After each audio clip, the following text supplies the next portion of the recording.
চট্টগ্রামে পোশাক শিল্পের ঝুঁকি কাটাতে সৌর প্যানেল বসাতে বলছে বিজিএমইএ। ব্যবসায়ীরা জানান, জ্বালানি সংকট ও বিদ্যুৎ বিভ্রাটের কারণে চট্টগ্রামের পোশাক কারখানাগুলোর উৎপাদন ক্ষমতা প্রায় 25 থেকে 30 ভাগ কমেছে। তাই বৈশ্বিক কমপ্লায়েন্স বজায় রাখতে প্রতিটি কারখানার ছাদে রুফটপ সোলার প্যানেল চালুর উদ্যোগ নেওয়া হচ্ছে।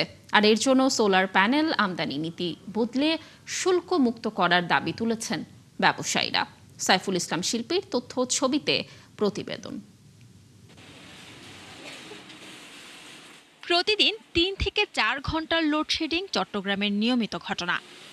গার্মেন্টস ব্যবসায়ীরা জানান, জেনারেটর চালিয়ে উৎপাদন সচল রাখতে যে পরিমাণ জ্বালানি দরকার এখন তার অর্ধেকও পাওয়া যায় না, যে কারণে সেলাই মেশিন থেকে শুরু করে ডাইং ইউনিট পর্যন্ত বন্ধ রাখতে হয়। এরই মধ্যে কারখানাগুলোর উৎপাদন 40% পর্যন্ত কমে গেছে। শিয়া বাটার ও ভিটামিনে সমৃদ্ধ লিলি বিউটি সোপ, তারুণ্যময় উজ্জ্বল ত্বকের জন্য।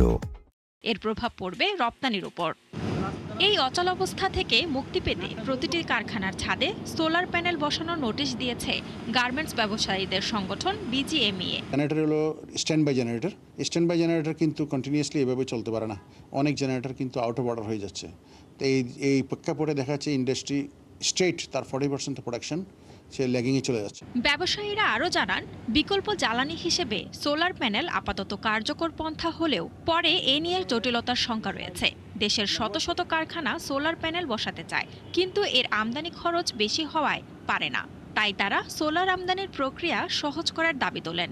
দ্বিতীয়ত যে প্যানেল, বিদ্যুতের প্যানেল ফ্রি, বাট আদার ইকুইপমেন্টগুলোর মধ্যে কিন্তু চার্জ দিতে হয়। সেক্ষেত্রে আমাদের ট্যাক্স অলমোস্ট 19% থেকে 57% পর্যন্ত আমাদের ট্যাক্স দিতে হয়। এ নিয়ে একজন জ্বালানি বিশেষজ্ঞ জানান, সোলার প্যানেল বসানোর আর্থিক সহযোগিতা হিসেবে 5 থেকে 5.5% সুদে ঋণের ব্যবস্থা করা হয়েছে। একই সঙ্গে আগামী 3 মাসের মধ্যে যেসব কারখানা সোলার প্যানেল বসাবে তাদের জন্য সার্ভিস ফির 50% মওকুফ করা হচ্ছে। সোলার প্যানেলগুলো উৎপন্ন হচ্ছে এবং এগুলো মেনটেন্যান্স করারও লোকজন দেশেই আছে। সুতরাং আর ইনিশিয়ালি আগে যে বেশি রেট ছিল, দাম খরচ পড়তো, বর্তমানে কিন্তু এটা অনেক কমে এসছে। কাজে এটা এখন অনেক যুগোপযোগী এবং সাস্টেইনেবল একটা পদ্ধতি। পোশাক শিল্পের বিশাল সব কারখানার ছাদ ব্যবহার করে কয়েকশো মেগাওয়াট বিদ্যুৎ উৎপাদন সম্ভব বলে মনে করেন জ্বালানি বিশেষজ্ঞরা। শান্তা ইসলাম, ৭১।